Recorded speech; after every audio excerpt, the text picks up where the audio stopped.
Good morning, everyone. Today, I'd like to explore the growing issue of polypharmacy in older adults and the implications it has for clinical decision-making in everyday practice. Now, many clinicians assume polypharmacy simply means more than 5 medications, but the reality is far more nuanced.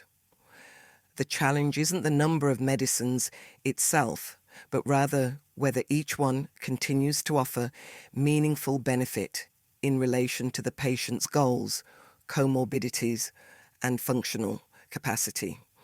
A major driver of polypharmacy is what we call prescribing inertia, the tendency for medications to be continued indefinitely because no one feels confident enough or has enough time to reassess them.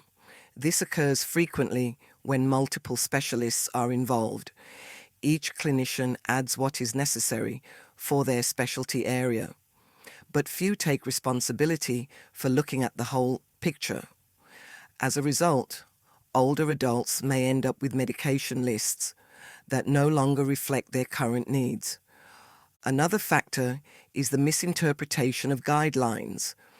Many guidelines are based on trials involving younger, healthier adults, yet they are applied rigidly to frail older patients.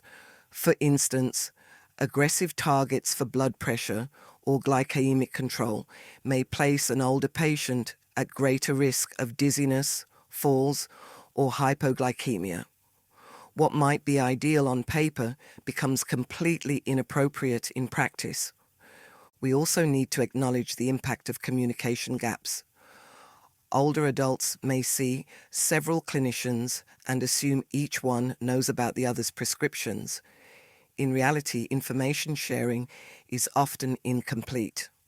Electronic systems help, but they don't replace clear, proactive communication. Pharmacists play a critical role here, but even they can only act on the information they're given. When managing polypharmacy, one principle that clinicians often underutilize is deprescribing. Many worry that stopping medicines is risky or implies giving up on treatment. But deprescribing is not about withdrawing care. It's about ensuring that every medicine has a purpose. The process involves assessing which medications are likely causing harm, which no longer offer benefit, and which are misaligned with the patient's priorities. For example, when the patient values comfort over tight disease control. A common challenge is the patient's perception of medications. Some patients believe that more medication equals better care, while others are fearful of stopping drugs they've taken for years. This requires skillful communication, explaining that deprescribing is a structured and safe process, not a sign of neglect. Finally, I want to highlight the importance of shared decision-making. Polypharmacy cannot be solved through clinical reasoning alone. We must explore what matters most to the patient, maintaining independence, reducing side effects, avoiding hospitalization, and tailor the medication regimen accordingly. It's a collaborative process that requires time, but the benefits, fewer falls, fewer hospital admissions, and better quality of life, are well worth the investment. To summarize, polypharmacy is not simply about the number of medications a patient takes.